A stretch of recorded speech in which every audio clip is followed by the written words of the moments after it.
Well, let's bring in Mark Dubowitz. He's the executive director of the Washington-based Policy Institute, the Foundation for Defense of Democracies. And what did you hear from Tehran today? Well, I agree with Ray. I mean, I heard a change in rhetoric, a change in tone. But I think what Mr. Rouhani has to be measured by is his actions. And those actions include on the human rights side. He needs to ensure that he ushers in more freedom for Iran's brutalized people. It was interesting that they terminated the press conference when somebody yelled out for the release of Mr. Mousavi and obviously Mr. Karoubi, who've been under house arrest for over 2 years. So the continued domestic repression is something that Mr. Rouhani will need to show that he is a changed president. On the nuclear side, this is a man who is a master of nuclear deception. I think his track record suggests that he's not a moderate. He is a very adept and skillful nuclear negotiator who ran a rope-a-dope with the Europeans for a number of years, promising moderation, suspending enrichment because he feared U.S. military pressure or U.S. military intervention, while continuing to build up Iran's technical nuclear capacity. Ray Takei, can there be any lifting of sanctions if Iran continues to insist on enriching uranium? And if those sanctions remain in place, the economy is not going to improve, and Mr. Rouhani is not going to be able to deliver on his campaign promises. Well, the pragmatic wing of the Iranian body politic, if you would, had always presented a case that had its own set of contradictions. Namely, they suggested that somehow the Islamic Republic can maintain its nuclear program while regaining its commercial contracts.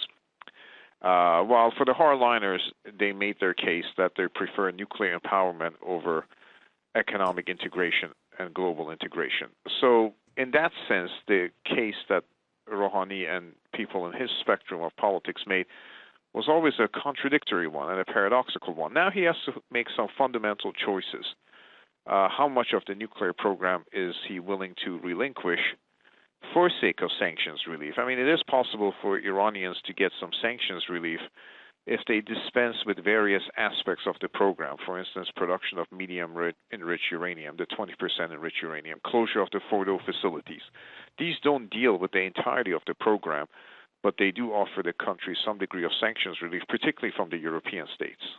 Mark Dubowitz, is Mr. Rouhani sufficiently different from Mr. Ahmadinejad to warrant some sort of gesture from the United States, some sort of reaching out by Washington?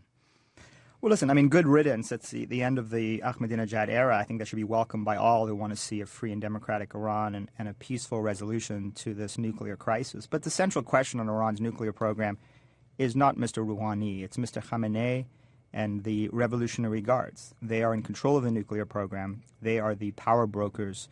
And I think it's going to be very, very problematic for the West, particularly the United States and Europe, because I think that Mr. Khamenei has gotten a godsend. He's gotten somebody who's soft-spoken, cosmopolitan, diplomatic, and I think that he may allow his new president to offer a deal, as Ray said, on the 20% enriched uranium. I think that offer is going to be maybe enough and give sufficient time to undermine international support for sanctions, get the Iranian oil flowing, etc. But an offer that only limits Iran's 20% uranium stockpile without other more rigorous nuclear safeguards is not going to be sufficient to arrest Iran's nuclear weapons program. And I think this very savvy, deceptive nuclear negotiator will try to widen the gap between the P5+1 on these nuclear demands while remaining completely laser-like focused on the objective that he and Khamenei and everyone else has been committed to for years, and that is an industrial-sized nuclear weapons capacity with undetectable nuclear breakout. That was Mark Dubowitz of the Foundation for Defense of Democracies. We also heard from Ray Takei of the Council on Foreign Relations.